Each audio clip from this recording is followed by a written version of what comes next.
నాశలని తీర్చువాడా నిన్నే నమ్మితినేసయ్యా.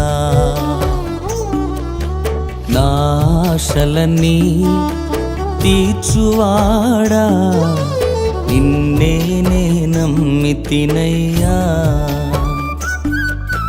నాకున్న ఆధారం నీవేనయ్యా, నా క్షేమమంతయు నీలోనయ్యా. నాకున్న ఆధారం నీవేనయ్యా, నా క్షేమమంతయు నీలోనయ్యా. ఏదైనా నీ వల్లే జరుగునయ్యా, ఏదైనా నీ వల్లే జరుగునయ్యా. నాశలని తీర్చువాడా నిన్నే నమ్మితినేసయ్యా. నాశలని తీర్చువాడా నిన్నే నమ్మితినయ్యా. ప్రభునామానికి మహిమ కలుగును గాక. ఇమ్మానుయేలు ప్రార్థన పరిచర్యల ద్వారా క్రీస్తు స్వరమాలిక అనే ఈ ప్రోగ్రాంను స్టార్ట్ చేయడానికి ప్రభు ఈ నూతన సంవత్సరంలో మార్గాలు సరళం చేశారు. ఈ నూతన సంవత్సరంలో ఈ పరిచర్యలు ప్రారంభిస్తూ ఉండగా ఈ పరిచర్యలను ప్రభు దీవించాలని వీక్షకులందరూ ప్రార్థించవలసిందిగా ప్రేమతో మనవి చేస్తూ ఉన్నాను. అలాగనే వీక్షిస్తూ ఉన్న ప్రతి ఒక్కరికి ప్రభు యేసుక్రీస్తు నామములో నిండు శుభాభివందనాలు తెలియజేస్తూ ఉన్నాను. అలాగనే ఈ పరిచర్యలు ప్రారంభించడానికి స్టార్ ఫార్మసీ ఫౌండర్ గారు జోసెఫ్ సుశీల్ గారు, వారి కుటుంబం ఎంతగానో సహకరిస్తూ ఉన్నారు. వారికి మరి ప్రత్యేకమైన వందనాలు తెలియజేస్తూ ఉన్నాను. చిన్న మాట ప్రార్థన చేసుకుని దేవుని వాక్యాన్ని ధ్యానిద్దాం. అత్యంత కృపా కనికరం కలిగిన మా ప్రియరక్షక మిగిలిన నామానికి స్తోత్రం తండ్రి. అల్పుడైన నన్ను ప్రేమించి ఈ నూతన సంవత్సరంలో మీరు మాకు ఇచ్చిన ఇటు గొప్ప భాగ్యాన్ని బట్టి స్తుతిస్తూ ఉన్నాను. ఈ నూతన సంవత్సరంలో నూతనంగా నాయన ఈ ప్రవచన్ ఛానల్ ద్వారా అనేక మందికి నీ సువార్తను ప్రకటించే కృపనిచ్చారు. అందును బట్టి స్తుతిస్తూ ఉన్నాను. క్రీస్తు స్వరమాలిక నాయన అనే టైటిల్ ద్వారా నేను ఈ పరిచర్యలు ప్రారంభిస్తూ ఉండగా అనేక మందికి దీవెనకరంగా మలచమని ఈనాటి ధ్యానాంశాన్ని మేము ధ్యానిస్తూ ఉండగా మీ ఆత్మచేత అభిషేకించి ఈ మాటలు అనేక మందికి నేను ఉపయోగకరంగా మీరు మలచమని సమస్త మహిమ ఘనత ప్రభావములు మీరే పొందుకొనమని యేసే అతి శ్రేష్టకరమైన నామమునందు ప్రార్థించి స్తుతించి అడిగి వేడుకొంచున్నాము తండ్రి, ఆమేన్. ఈనాటి ధ్యానాంశం దేవుడు మనల్ని ఎందుకు పిలిచాడు అనే అంశం ద్వారా దేవుని వాక్యాన్ని ధ్యానిద్దాం. పరిశుద్ధ గ్రంథంలో నుండి తెస్సలోనికేయులకు రాసిన మొదటి పత్రిక 4వ అధ్యాయం 7వ వచనాన్ని ఒకసారి మనం ధ్యానిద్దాం. పరిశుద్ధులగుటకే దేవుడు మనల్ని పిలిచెను గాని అపవిత్రులుగా ఉండుటకు పిలువలేదు. దేవుని బిడ్డలమైన మనం, దేవుని ఆరాధిస్తూ ఉన్న మనం, దేవుడు మనల్ని ఎందుకు పిలిచాడో అనే విషయాన్ని ఆలోచన చేయవలసిన వారంగా ఉంటూ ఉన్నాం. అపోస్తుడైన పౌలు భక్తుడు తెస్సలోనికే సంఘంతో పలుకుతూ దేవుడు మానవుని ఎందుకు పిలిచాడో ఇక్కడ సుస్పష్టంగా తెలియజేస్తూ ఉన్నాడు. ఏమంటున్నాడు అని అంటే, పరిశుద్ధులగుటకే దేవుడు మనల్ని పిలిచెను కానీ అపవిత్రులుగా ఉండుటకు ఆయన మనల్ని పిలువలేదు. దేవుని ఆరాధిస్తూ ఉన్న మనం, దేవుని చేత పిలువబడిన మనం ఏమై ఉండాలో ఇక్కడ పౌలు భక్తుడు తెలియజేస్తున్నాడు. పరిశుద్ధులముగా ఉండటానికి దేవుడు మనల్ని పిలిచాడనంట. అసలు ఎందుకు దేవుడు మనల్ని పిలిచాడో, ఆయన ఏమై ఉన్నాడో లేఖన భాగంలో నుంచి మనం చూసినట్లయితే పేతురు గారు రాసిన మొదటి పత్రిక 1వ అధ్యాయం 14వ వచనాన్ని మనం కనుక చదివినట్లయితే, నేను పరిశుద్ధుడనై ఉన్నాను గనుక మీరును పరిశుద్ధులై ఉండుడని వ్రాయబడి ఉన్నది. ఇక్కడ దేవుడు ఏమై ఉన్నాడో ఇక్కడ పేతురు గారి ద్వారా ప్రభువు మాట్లాడుతున్నారు. ఆయన పరిశుద్ధుడు. ఆయన పరిశుద్ధుడు గనుక ఆయన చేత పిలువబడిన మనం పరిశుద్ధులముగా ఉండాలన్నది ఆయన యొక్క చిత్తం. ఈరోజు మనం ఈ వాక్య భాగాన్ని ధ్యానిస్తూ ఉండగా ప్రభు మనతో మాట్లాడుతూ ఉన్నాడు. పిలువబడిన మనం పరిశుద్ధులముగా బ్రతుకుతూ ఉన్నామా? అన్యజనుల గురించి మాట్లాడట్లేదు కానీ ఆయన చేత విమోచింపబడి ఆయన చేత రక్షింపబడి, ఆయన రక్తము చేత శుద్ధీకరింపబడి, ఆయన ప్రజలమై ఉన్న మనతో ప్రభు మాట్లాడుతూ ఉన్నాడు. మనల్ని పిలిచిన పిలుపు పరిశుద్ధమైన పిలుపు. ఆయనను గూర్చి లేఖనం చెప్తూ ఉన్న మాట ఏంటనంటే, నిత్యము కోటాను కోట్ల దేవదూతల సమూహంతో పరిశుద్ధుడు పరిశుద్ధుడు పరిశుద్ధుడు అని కొనియాడబడుతూ ఉన్న మహోన్నతుడైన దేవుడు అపవిత్రులమైన మనలను, ఒకప్పుడు మన స్థితి ఏమై ఉంది అని అంటే పాపపు స్థితి. రోమియోలకు రాసిన పత్రిక 3వ అధ్యాయం 23వ వచనాన్ని మనం చదివినట్లయితే, ఏ భేదమును లేదు, అందరూ పాపము చేసి దేవుడు అనుగ్రహించు మహిమను పొందలేకపోతూ ఉన్నారు. ఒకప్పుడు మన స్థితి ఏమై ఉందనంటే పాపపు స్థితి అని పరిశుద్ధ గ్రంథం సుస్పష్టంగా తెలియజేస్తుంది. పాపం మానవునికి ఎలా సంక్రమించింది అని మనం ఆలోచన చేసినట్లయితే, దేవుని ఆజ్ఞను తిరస్కరించిన కారణాన ఆది పితరులైన ఆదాము అవ్వలు దేవుని చిత్తంలో బ్రతకవలసిన వారు, పరిశుద్ధంగా బ్రతకవలసిన వారు దేవుని చిత్తాన్ని విడిచిపెట్టి దేవుని ఆజ్ఞను త్రోసిపుచ్చి పాపములో బ్రతికినట్లుగా మనం చూస్తూ ఉన్నాం. ఆనాటి నుంచి కూడా మానవుని జీవితం పాపపు జీవితముగా కనబడుతుంది. పాపములో ఉన్న మనలను పరిశుద్ధుడైన దేవుడు పరిశుద్ధులుగా మార్చడానికి పిలిచాడు. మరి ఈరోజు మనం ఒక ప్రశ్న, మన అంతరాత్మను ప్రశ్నించుకోవడం చాలా ఆవశ్యకమై ఉన్నది. ఏంటి ఆ ప్రశ్న అనంటే, పరిశుద్ధులముగా ఉండటానికి పిలువబడిన మనం, ఆయనను ఆరాధిస్తూ ఉన్న మనం పరిశుద్ధులముగా బ్రతకగలుగుతూ ఉన్నామా? ఆలోచన చేసినట్లయితే లేఖన భాగంలో నుండి పరిశుద్ధులుగా పిలువబడిన వారు ఎలా జీవించారో కొద్ది మాటలు నేను మీతో పంచుకుని నేను ధ్యాన భాగంలో ముందుకు వెళ్ళటానికి ఇష్టపడుతూ ఉన్నాను.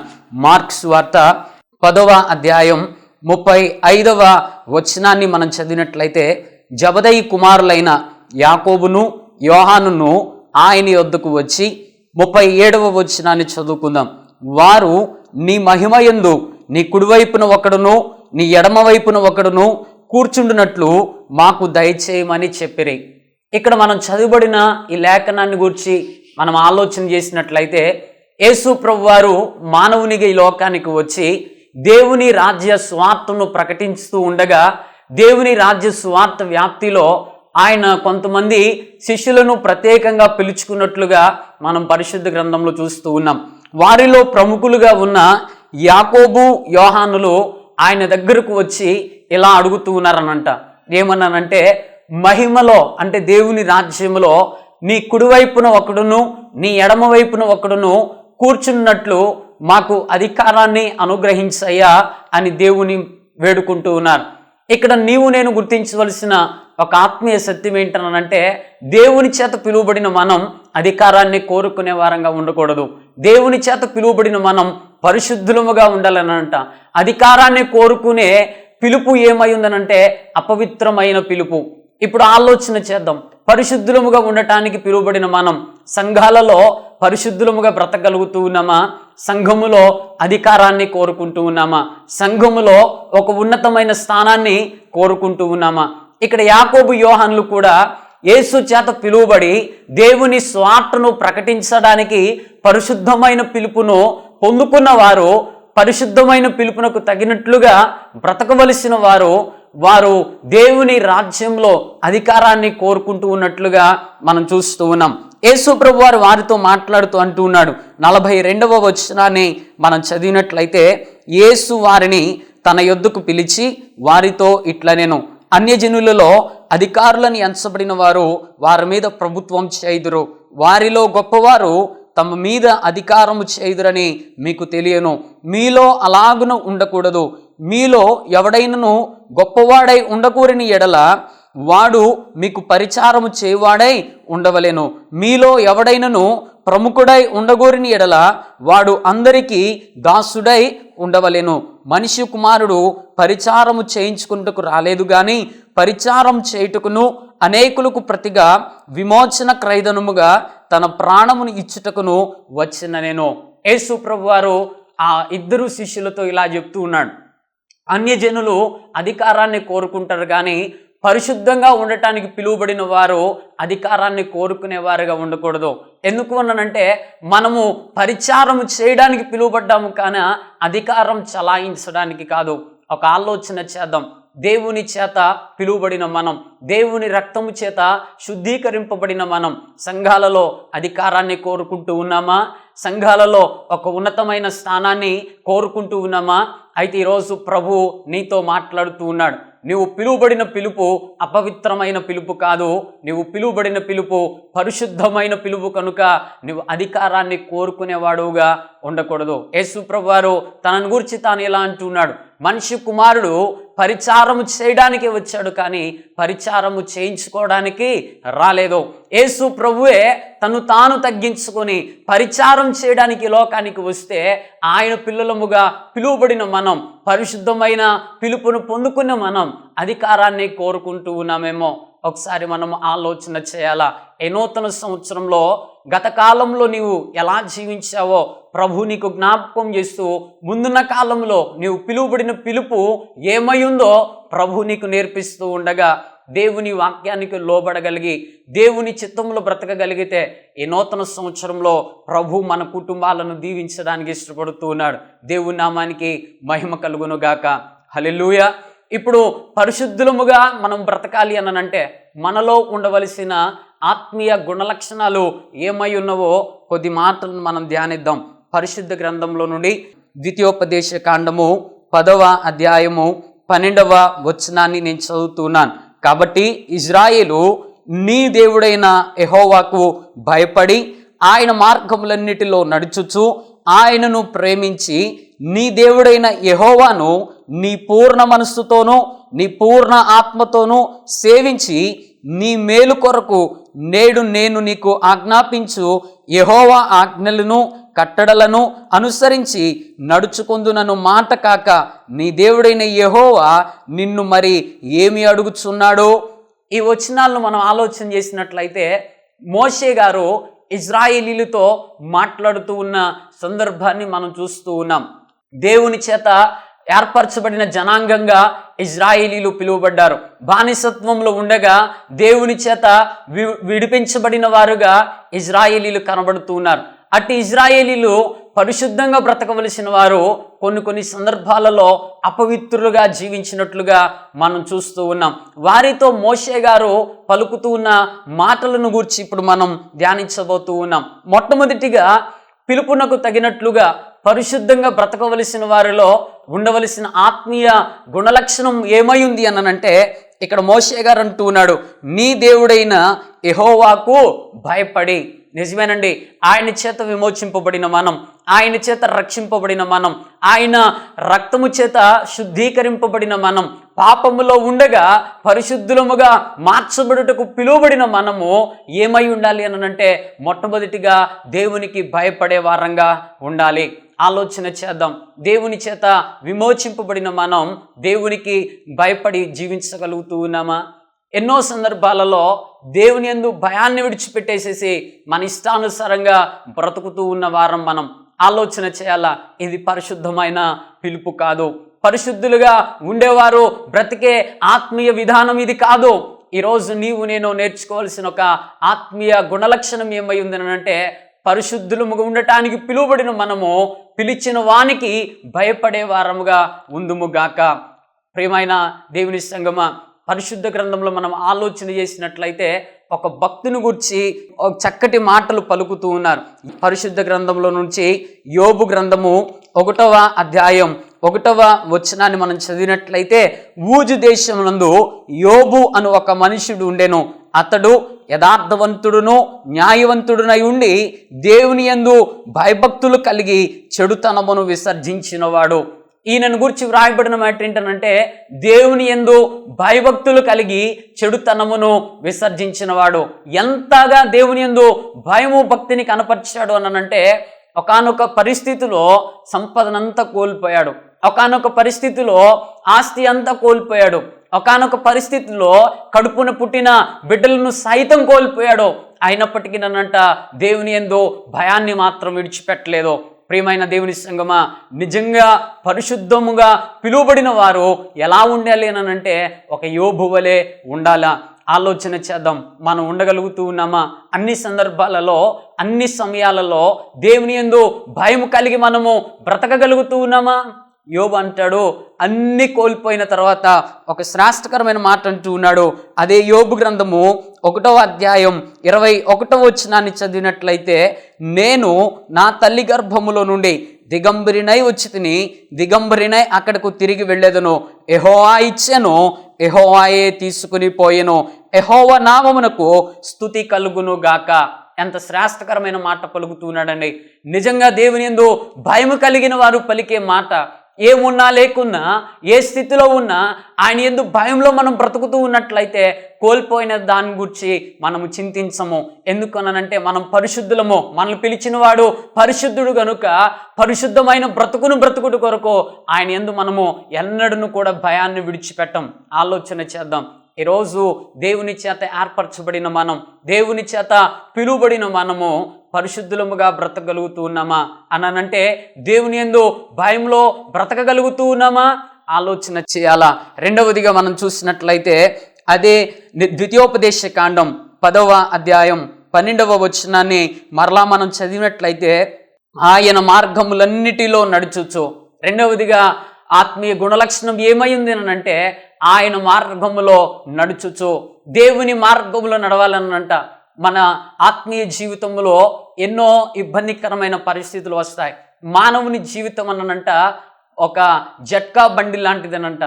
జట్కా బండికి 2 చక్రాలు ఎలా ఉంటాయో మానవుని జీవితం కూడా అంతే. సుఖ దుఃఖాలు ఉంటాయి, ఆనందం ఉంటుంది, సంతోషం ఉంటుంది, బాధలు ఉంటాయి. నీకు ఆనందం కలిగినప్పుడు దేవుణ్ణి స్తుతిస్తూ, నీకు బాధలు కలిగినప్పుడు దేవునికి దూరస్తులుగా నువ్వు బ్రతుకుతూ ఉన్నావేమో. ఈరోజు ఒకసారి ఆలోచన చేయాలా. ఇక్కడ మోషే గారు అంటూ ఉన్నాడు ఇశ్రాయేలీలతో, రెండవదిగా ఉండవలసిన ఆత్మీయ గుణలక్షణం ఏంటనంటే ఆయన మార్గములన్నిటిలో నడుచుచు. దేవుని మార్గాన్ని గురించి వ్రాయబడిన ఒక శ్రేష్టకరమైన మాట ఏంటనంటే, దేవుని మార్గం అనంట ఇరుకు మార్గం. అది విశాలమైనది కాదు.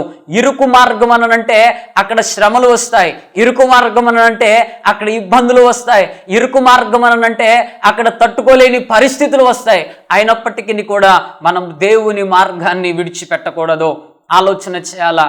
మనం దేవుని మార్గాన్ని విడిచిపెడుతూ ఉన్నామా? అలాగైతే మనం అపవిత్రులముగా బ్రతుకుతూ ఉన్నాం.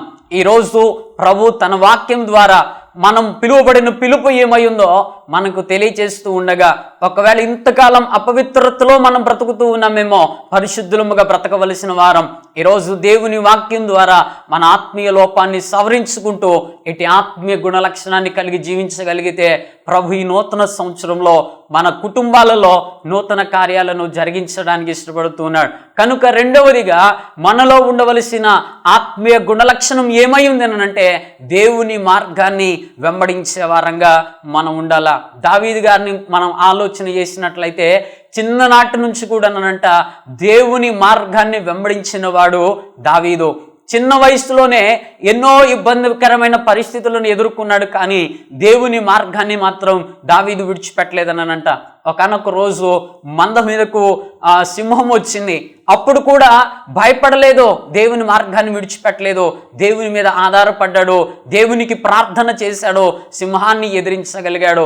ఎలుగుబంట వచ్చింది, అయినప్పటికీ దేవుని మార్గాన్ని విడిచిపెట్టలేదు, ఎలుగుబంటకు భయపడలేదు, ఎలుగుబంటిని ఎదిరించగలిగిన సామర్థ్యం పొందుకొనడానికి దేవునికి ప్రార్థన చేసినట్లుగా మనం చూస్తూ ఉన్నాం. ఈరోజు దేవుని మార్గములు నీవు నడవటానికి ఇష్టపడగలిగితే ఆయన మన మార్గాలను సరళం చేయడానికి, అనగా మనం ప్రయాణం చేస్తూ ఉన్న ఈ జీవిత ప్రయాణంలో ఎదురవుతూ ఉన్న అపజయాలను విజయాలుగా మార్చడానికి, మనకు ఎదురవుతూ ఉన్న సమస్యలలో ఆయన యొక్క ఆశీర్వాదము అనుగ్రహించడానికి ప్రభు మనందరితో మాట్లాడుతూ ఉన్నాడు. కనుక ప్రియమైన దేవుని సంగమా, రెండవదిగా పరిశుద్ధులముగా ఉండటానికి పిలువబడిన మనము ఎలా జీవించాలి అనంటే దేవుని మార్గాన్ని వెంబడిస్తూ జీవించాలని సుస్పష్టంగా తెలియచేయబడుతుంది. మూడవదిగా మనం చూసినట్లయితే అదే ద్వితీయోపదేశ కాండం 10వ అధ్యాయం 12వ వచనాన్ని మనం చదువుకుందాం. ఆయనను ప్రేమించి, మూడవదిగా అంటున్నాడు ఆయనను ప్రేమించి. ఎవరిని ప్రేమించాలి? దేవుడు లోకముని ఎంతో ప్రేమించాడో మనల్ని ఎవరైతే ప్రేమించారో ఆయనను మనం ప్రేమించాలి. పాపంలో ఉండగా ఆయన మనల్ని ప్రేమించాడు, నీచపు స్థితిలో ఉండగా ఆయన మనల్ని ప్రేమించాడు, పాపపు ఊబిలో పడి చచ్చిన స్థితిలో ఉండగా ఆయన మనల్ని ప్రేమించి అనంట ఆయన ప్రేమ చేత నిన్ను నన్ను పరిశుద్ధుడిగా మార్చాడు. ఈరోజు నీవు నేను ఆయనను ప్రేమించగలుగుతూ ఉన్నామా? ఆలోచన చేయాలా. నిజంగా బాధాకరమైన విషయం ఏంటన్నానంటే ఆయనను తప్ప అందరినీ మనం ప్రేమిస్తాం. కట్టుకున్న భార్యను ప్రేమిస్తాం, భర్తను ప్రేమిస్తాం, కడుపును పుట్టిన బిడ్డలను ప్రేమిస్తాం, ఆప్తులను ప్రేమిస్తాం, స్నేహితులను ప్రేమిస్తాం, రక్త సంబంధికులను ప్రేమిస్తాం. కానీ నీ కొరకు నా కొరకు విమోచన క్రైదనముగా తన ప్రాణాన్ని అర్పించిన యేసును మనము ప్రేమించగలుగుతూ ఉన్నామా? ఆలోచన చేయాలా. నిజంగా పరిశుద్ధులనంట ఆయనను ప్రేమిస్తారనంట, పరిశుద్ధమైన పిలుపును పొందుకున్న వారనంట ఆయనను ప్రేమిస్తారనంట. నీవు నేను ఆయనను ప్రేమించలేకపోతూ ఉన్నామనంటే పిలువబడిన పిలుపు పరిశుద్ధమైనదే, కానీ ఇంకా మనం అపవిత్రతలోనే బ్రతుకుతున్న వారం. కనుక ప్రియమైన దేవుని సంగమా, ప్రియమైన సహోదరి సహోదరుడా, ఈ మాటలను వింటూ ఉన్న నీవు ఒక ఆలోచన చేయాలా. నిజంగా ఆయన నన్ను పరిశుద్ధినిగా చేయడానికి పిలిచాడో నేను ఆయనను ప్రేమించగలుగుతూ ఉన్నానా? ప్రభు నీతో మాట్లాడుతూ ఉండగా, ప్రభు నిన్ను గద్దిస్తూ ఉండగా నువ్వు నిజంగా ఆయనను ప్రేమించలేకపోతూ ఉన్నట్లయితే దేవుని పాదాలు పట్టుకోవాలా, దేవుని పాదాల చెంత ప్రార్థన చేయగలగాల. అయ్యా, ఇంతకాలం నేను నిన్ను కాక ఈ లోకాన్ని ప్రేమించానయ్యా, నిన్ను కాక నేను ఈ లోక స్నేహాన్ని ప్రేమించానయ్యా, నిన్ను కాక నా కడుపును పుట్టిన బిడ్డలను, నా కుటుంబాన్ని ప్రేమించానయ్యా, నేను నష్టపోయాను, దయతో నన్ను మన్నించాయా, నేను నిన్ను ప్రేమించేవానిగా నన్ను మార్చాయా అని దేవుని పాదాలు పట్టుకోవాల్సిన వారంగా మనం ఉంటూ ఉన్నాం. నాలుగవదిగా మనం చూసినట్లయితే అదే ద్వితీయోపదేశ కాండం 10వ అధ్యాయం 12వ వచనాన్ని మరలా మనం చదివినట్లయితే, నీ దేవుడైన యెహోవాను నీ పూర్ణ మనస్సుతోనూ నీ పూర్ణ ఆత్మతోనూ సేవించి. నాలుగవదిగా అంటున్నాడు మోషే గారు ఇజ్రాయేలీలతో, నీ దేవుడైన యెహోవాను నీ పూర్ణ మనస్సుతో నీ పూర్ణ ఆత్మతో సేవించి. ఆయననంట సగం సేవించడానికి, సగం ఆత్మతో ఆయనను ఆరాధించడానికి కాదు ఆయన మనల్ని ఏర్పరచుకున్నది. ఆయనను పూర్ణ మనస్సుతో మనము సేవించగలగాల, పూర్ణ ఆత్మతో ఆయనను మనము ఆరాధన చేయగలగాల. ఆలోచన చేయండి. దేవుని సమ్ముఖానికి వెళ్తాం, కానీ ఫుల్ ఫ్లెడ్జెడ్గా మన మనసంతా కూడా దేవుని మీద మనం కేంద్రీకృతం చేసుకోగలుగుతూ ఉన్నామా? ఒక సేవకుడు ఇలా అన్నాడు, తన సంఘంలో సీనియర్ మోస్ట్ విశ్వాసం ఉందనంట. ఒకానొక రోజు దేవుని సన్నిధికి వచ్చింది, కానీ దేవుని వాక్యాన్ని వినలేకపోతుంది. ఎందుకనమ్మా దేవుని వాక్యం వినట్లేదు అని ఆరాధన అయిపోయిన తర్వాత ఆమెను ప్రశ్నిస్తూ ఉంటే ఆమె అందంట, అయ్యా నేను ఇక్కడికి వచ్చాను, కానీ నేను వచ్చేటప్పుడు ఇంటికి నేను తాళం వేసి రావడం మర్చిపోయాను, అందుకే నేను అక్కడ నా ఇంటిని గురించి నేను ఆలోచన చేస్తూ ఉన్నాననేసి. నిజమే, దేవుని సన్నిధికి వస్తాం, కానీ మన ఆలోచన ఎక్కడెక్కడో పెట్టుకుంటూ ఉంటూ ఉంటాం. కానీ ప్రియమైన దేవుని సంగమా, దేవుని సన్నిధికి వచ్చే మనమనంట పూర్ణ మనస్సుతో పూర్ణ ఆత్మతో దేవుణ్ణి సేవించాలా. షడ్రకు మెషకు అబేద్నెగోలలో ముందు ఒక శ్రమ ఉంది, అయినప్పటికీ నన్నంట వారు మాట్లాడుతూ ఉన్నారు, మేము సేవించుచున్న దేవుడు మండుచున్న వేడిమి గల అగ్నిగుండంలో నుండి మమ్మల్ని తప్పించగలిగిన గొప్పవాడు, కనుక మేము ఆ ప్రతిమకు నమస్కారము చేయము. పూర్ణ మనసుతో పూర్ణ ఆత్మతో షడ్రకు మెషకు అబేద్నెగోలలో దేవుణ్ణి సేవించారో మండుచున్న వేడిమి గల అగ్నిగుండంలో పడవేయబడినప్పటికీ సురక్షితంగా బయటకు రాగలిగారో. ఈరోజు నీవు ఎట్టి శ్రమలలో ఉన్నా, ఎట్టి బాధలలో ఉన్నా, ఎట్టి ఇబ్బందికరమైన పరిస్థితులలో ఉన్నా విడిపించడానికి ప్రభు నీ తోడ ఉన్నాడు. కనుక నీవు నేను చేయవలసిన ఒక ఆలోచన ఏమై ఉందనంటే, పిలువబడిన పిలుపుకు తగినట్లుగా మనం బ్రతుకుతూ ఉన్నామా? నా చిన్న సాక్ష్యాన్ని మీ ముందుంచడానికి ఇష్టపడుతూ ఉన్నాను. గడిచిన సంవత్సరం డిసెంబర్ మాసంలో నేను భయంకరమైన బ్లడ్ క్యాన్సర్ రోగంతో బాధపడ్డాను. చాలా హాస్పిటల్స్ నేను తిరిగాను. పేరు మోసిన ప్రఖ్యాతిగాంచిన హాస్పిటల్స్ను ఎన్నో సందర్శించాను, కానీ ఎవరు కూడా నాకు వైద్యం చేయడానికి ముందుకు వెళ్ళలేదు. కారణం ఏంటనంటే, ఎక్కడికి వెళ్ళినా నా రిపోర్ట్స్ చూసి డాక్టర్లు చెప్పిన మాట ఏంటనంటే, ఇంకా రోజులు మనిషే తీసుకుని వెళ్ళిపోండి అనేసి. కానీ మా నాన్నగారు దేవుణ్ణి నమ్ముకున్నారు, దేవుని సేవలో పరిచర్య చేస్తూ ఉన్నారు. ఆయన దేవుణ్ణి నమ్మారు కనుక దేవుని పాదాలు పట్టుకుని ప్రార్థించడం ప్రారంభించారు. అయ్యా, ఈ శ్రమలలో నీ గొప్ప కార్యాన్ని నా కుటుంబంలో జరిగించాయా, నా బిడ్డను స్వస్థపరచు. డాక్టర్లు అయితే చెప్తూ ఉన్నారు రోజులు మనిషినని, కానీ కార్యం చేయగలిగిన గొప్పవాడవు నీవు గనుక నీవే కార్యం చేయమని ప్రార్థన చేసుకున్నప్పుడు కానూరులో ఉన్న నాగార్జున హాస్పిటల్కి వెళ్ళాం. అక్కడ డాక్టర్ గారు కూడా రిపోర్ట్స్ చూసి మీరు చేయమంటే వైద్యం చేస్తాను కానీ బ్రతుకుతాడని నేను చెప్పలేనని చెప్పారు. నా జీవిత సాక్ష్యం అంతా పంచుకునడానికి సమయం లేదు, కానీ నేను తక్కువ మాటలతో చెప్పడానికి ఇష్టపడుతూ ఉన్నాను. 6 కీమోస్ పెట్టి చూద్దాం, తగ్గితే తగ్గుతుంది, లేదనంటే ఇక అది దేవుని చిత్తం అన్నారు. కీమోస్ స్టార్ట్ చేశారు. 1 కీమో అయింది, 2 కీమోలు అయినాయి, 3 కీమోలు అయిపోయిన తర్వాత మరలా స్కాన్ చేస్తే శరీరంలో ఉన్న క్యాన్సర్ కణితలు చాలా వరకు తగ్గుముఖం పట్టాయి. మిగతా 3 కీమోస్ కూడా పెట్టి చూద్దామని డాక్టర్ గారు చెప్పారు. 6 కీమోస్ అయిపోయిన తర్వాత పెట్ స్కాన్కి వెళ్తే దేవుడు చేసిన గొప్ప కార్యం ఏంటంటే శరీరంలో ఎక్కడ కూడా క్యాన్సర్ వ్యాధి లేదు అని డాక్టర్ గారు రిపోర్ట్ ఇవ్వడానికి దేవుడు కృపను చూపించాడు. ఈ మాట ఎందుకు చెప్తూ ఉన్నానంటే పిలిచిన వాడు పరిశుద్ధుడు. ఆయన పరిశుద్ధమైన పిలుపులో మనం బ్రతకగలిగితే ఏ పరిస్థితిలో ఉన్న విడిపించగలిగిన గొప్పవాడు మనం నమ్మిన దేవుడు గనుక ఆయన పరిశుద్ధుడై ఉన్నాడు. పిలువబడిన మనం పరిశుద్ధులముగా ఉండాలన్నది ఆయన చిత్తం. కనుక ఈ నూతన సంవత్సరంలో మనం ఎలా బ్రతుకుతూ ఉన్నాం ఆత్మ పరిశీలన చేసుకుంటూ దేవుని పాదాలు పట్టుకుందాం.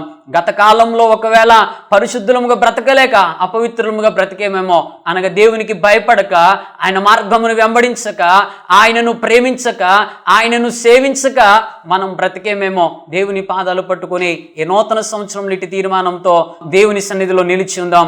దేవుని ఆత్మ మనకు తోడైండును గాక. ఆమేన్. ప్రార్థన చేసుకుందాం.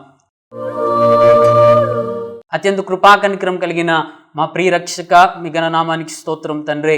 మీరు మమ్మల్ని ఎందుకు పిలిచారో అనే అంశం మీద ఈరోజు మీరు మాతో మాట్లాడారు. పరిశుద్ధులుగా ఉండుటకే నేను మిమ్మల్ని పిలిచాను కానీ అపవిత్రులుగా ఉండుటకు కాదు అని. నిజమే నాన్న, పరిశుద్ధులముగా ఉండటానికి మేము పిలువబడ్డాం, కానీ తండ్రి యందు భయం లేక అపవిత్రులుగా బ్రతుకుతూ ఉన్నామేమో. నీ మార్గాన్ని వెంబడించలేక మేము అపవిత్రులుగా బ్రతుకుతూ ఉన్నామేమో. నిన్ను ప్రేమించలేక మేము అపవిత్రతలో బ్రతుకుతూ ఉన్నామేమో. నిన్ను సేవించక మేము అపవిత్రతలో బ్రతుకుతూ ఉన్నామేమో. దయతో మమ్మల్ని మన్నించమని తండ్రి నూతన సంవత్సరంలో నాయన పరిశుద్ధమైన పిలుపును పొందుకున్న మేము పరిశుద్ధులముగా బ్రతకడానికి తీర్మానం చేసుకుంటూ నాయన మీ సన్నిధిలో ప్రార్థిస్తూ ఉండగా నాయన నూతన కార్యాలను నాయన మా పట్ల మా కుటుంబాల పట్ల నాయన జరిగించుమని, సమస్త మహిమ ఘనత ప్రభావములు మీరే పొందుకొనమని యేసు అతి శ్రేష్టకరమైన నామమందు ప్రార్థించి స్తుతించి అడిగి వేడుకొనుచున్నాము తండ్రి. ఆమేన్. ప్రభు మిమ్మలను మీ కుటుంబాలను దీవించునుగాక. ఆమేన్.